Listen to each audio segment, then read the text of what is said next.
میں ووٹر ہوں اور میں آیا ہوں. میں اپنا شناختی card election commission of Pakistan کے نمائندے کو دے رہا ہوں. انہوں نے ویریفائی کیا. پھر میں یہاں پہ آتا ہوں. یہاں پہ پریزائڈنگ آفیسر کھڑے ہیں. پریزائڈنگ آفیسر میرا آئی ڈی کارڈ چیک کرتے ہیں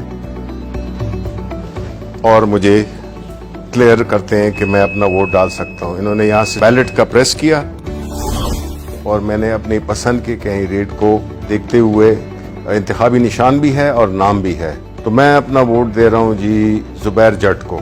بیٹ یہ میں نے دبا دیا اپنا ووٹ. یہ یہاں سے ووٹ نکل آیا.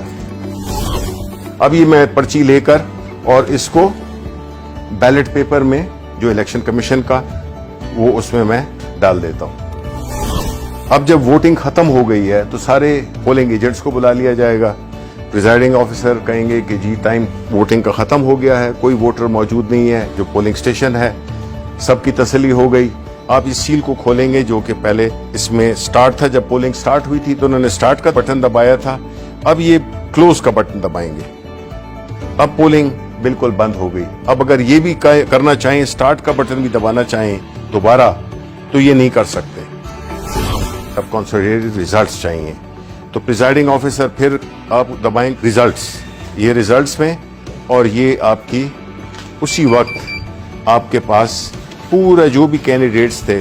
یہاں پہ چونکہ زبیر جٹ کو ایک ووٹ پڑا تھا تو صرف ان کے آگے ایک ووٹ لکھا ہوا ہے, باقی کسی کا کوئی ووٹ نہیں تھا. یہ جو لسٹ ہے اس میں پریزائڈنگ آفیسر سائن کریں گے اور اس کے بعد جو بھی پولنگ ایجنٹس ہیں وہ سائن کریں گے. ہم نے پھر ایک اپلیکیشن ڈیولپ کی ہے جس میں کہ جو کیو آر کوڈ ہے اس کو جو پریزائڈنگ آفیسر ہے اس کے پاس اس کی اپلیکیشن ہوگی, وہ اس کو سکین کرے گا. اب کسی اور عام فون پہ کریں آپ. اب یہ ہے جو اپلیکیشن کے ساتھ ہے, وہ جو ہی کیا ہے آپ نے دیکھ لیں کہ وہی ریزلٹ جو کہ اس کے ہیں وہی ریزلٹ آئے ہیں. اس کو ہم نے ریلے کرنا ہے واپس الیکشن کمیشن آف پاکستان کے ہیڈ کوارٹر کو. وہ پھر ایک ٹیکنالوجی جس کو کہ بلاک چین ٹیکنالوجی کہتے ہیں, اس کے استعمال سے کچھ سیکنڈ میں یہ جو ہے تو ریلے ہو جائے گی اور پہنچ جائے گی ایک بہت ہی چھوٹی فائل کی صورت میں. کلو بائٹس میں میرا خیال ہے کلو بائٹس میں پہنچ جائے گی. تو نہ سسٹم بیٹھے گا اور نہ کوئی اور کمپلیکیشن آئے گی.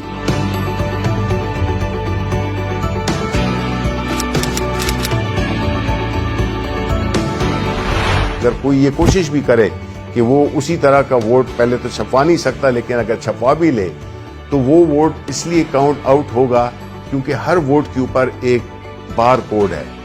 وہ بار کوڈ جب آپ سکین کرتے ہیں تو وہ آپ کو صرف ایک انفارمیشن دے گا, صرف یہ بتائے گا کہ یہ اس پولنگ سٹیشن کا بیلٹ پیپر ہے.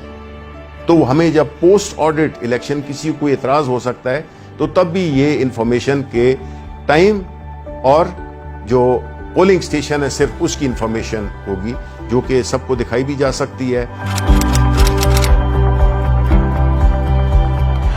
بلاک چین ٹیکنالوجی کا جو بنیادی کانسیپٹ ہے وہ یہی ہے کہ اس کو چونکہ ملٹیپل اس کی لیجرز ہوتے ہیں تو اس کو کوئی چینج نہیں کر سکے گا, آلٹر نہیں کر سکے گا.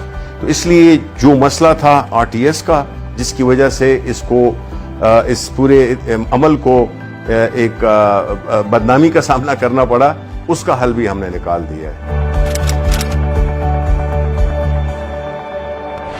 جب ایک کوڈ ڈل جائے تو یہ مشین ڈی ایکٹیویٹ ہو جاتی ہے اور جب تک کہ بیلٹ کا بٹن نہ دبائیں پریزائڈنگ آفیسر وہ جو اجازت تھی وہ ایک ہی ووٹ کے لیے تھی.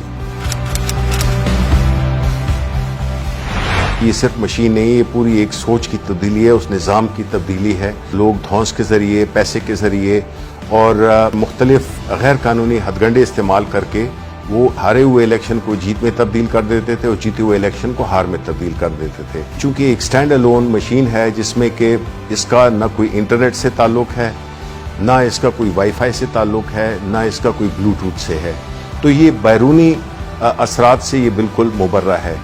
دوسری بات یہ ہے کہ اس مشین میں کوئی آپریٹنگ سسٹم نہیں ہے جس کی وجہ سے اس میں نہ بگز ڈالی جا سکتی ہیں, نہ اس کو ہیک کیا جا سکتا ہے. جو کوئی بدعنوانی ہو سکتی ہے یا کوئی شیطانی ہو سکتی ہے کہ کوئی اس میں ایلفی ڈال دے بٹنز میں, تب بھی اس کی مشین کی پرفارمنس میں فرق نہیں پڑے گا. کوئی کیل لگانے کی کوشش کرے تو بھی نہیں ہوگا, پن لگانے کی, پانی پھینکنے کی, کوئی اور لیکوڈ پھینکنے کی, اس کی پرفارمنس کو بالکل افیکٹ نہیں کر سکتا.